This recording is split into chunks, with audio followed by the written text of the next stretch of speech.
આપણી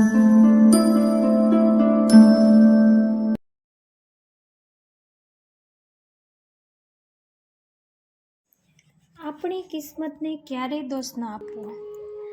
આપણે માણસ બનીને જન્મ લીધો છે, તો આનાથી સારી એ મોટી વાત શું હોઈ શકે? ગુલાબ કાંટામાં પણ હસે છે. તમે પ્રતિકૂળતામાં પણ હસતા રહો, પછી લોકો તમને ગુલાબની જેમ પ્રેમ કરશે.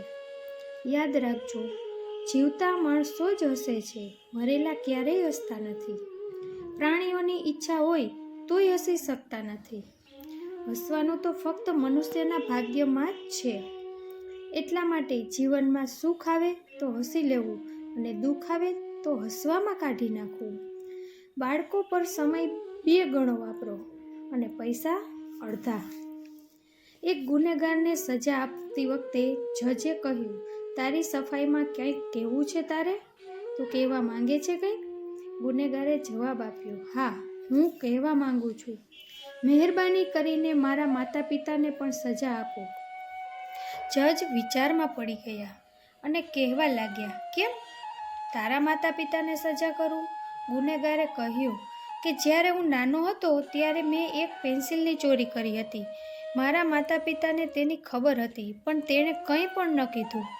થોડા દિવસ પછી મેં એક પેનની ચોરી કરી. ત્યારે પણ મારા માતા પિતાને ખબર હતી, પણ કશું બોલ્યા નહીં.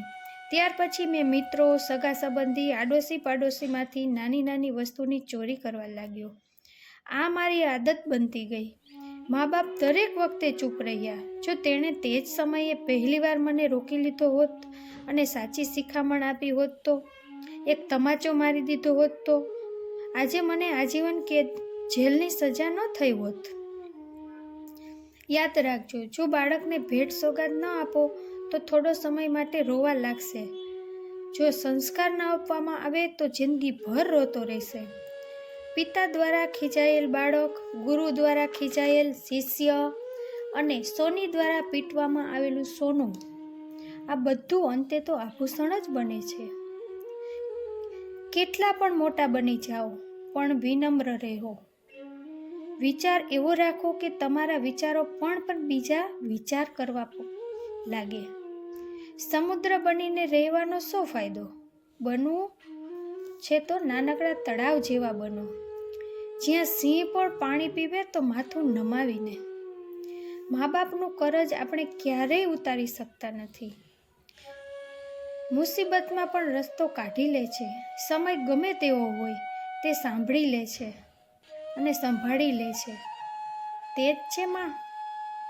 પિતાની હાજરી સૂરજની જેવી હોય છે. સૂરજ ગરમ જરૂર હોય, પણ ન હોય તો અંધારું થઈ જાય છે. 2 મિત્ર સાથે બેસીને વાતો કરે છે. એક મિત્રએ કહ્યું કે મારો નાનો પરિવાર છે. એક પુત્ર, એક પુત્રી અને મારા પત્ની અને મારા માતા પિતા અમારી સાથે રહે છે.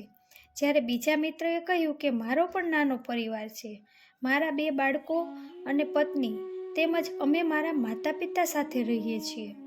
બંને વાક્યોના અર્થ એક જ છે, પણ ભાવાર્થ ઘણો જ અલગ છે.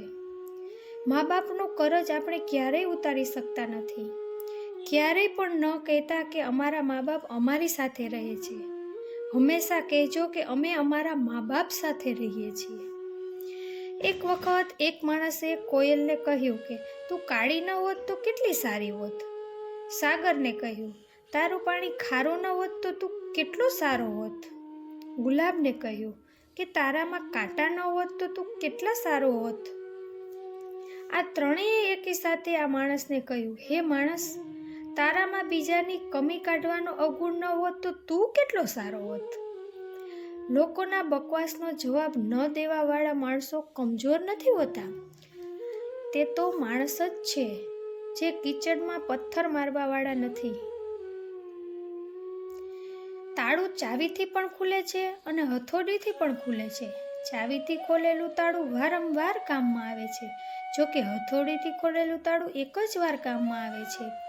એટલે જ તો સંબંધોને ક્રોધથી, હથોડીથી ન ખોલો, પણ પ્રેમની ચાવીથી ખોલો. કેટલો સરસ શબ્દ છે પ્રણામ. કેટલી ભાવનાઓ છુપાયેલી છે. પ્રણામ એક પ્રેમ છે. પ્રણામ એક અનુશાસન છે. પ્રણામ આદર શીખવાડે છે. પ્રણામમાં શીતળતા છે. પ્રણામ નમવાનું શીખવાડે છે. પ્રણામ ક્રોધને મટાડે છે. પ્રણામ આંસુ લૂછે છે. પ્રણામ અહંકાર મિટાડે છે. પ્રણામ આપણી સંસ્કૃતિ અને સભ્યતા છે. તમને બધાને મારા સાદર પ્રણામ. બધાનું ધ્યાન રાખજો, પણ તમારા પોતાનું પણ ધ્યાન રાખજો. હંમેશા હસતા રહેજો, ક્યારેક આપણા માટે, ક્યારેક બીજા માટે.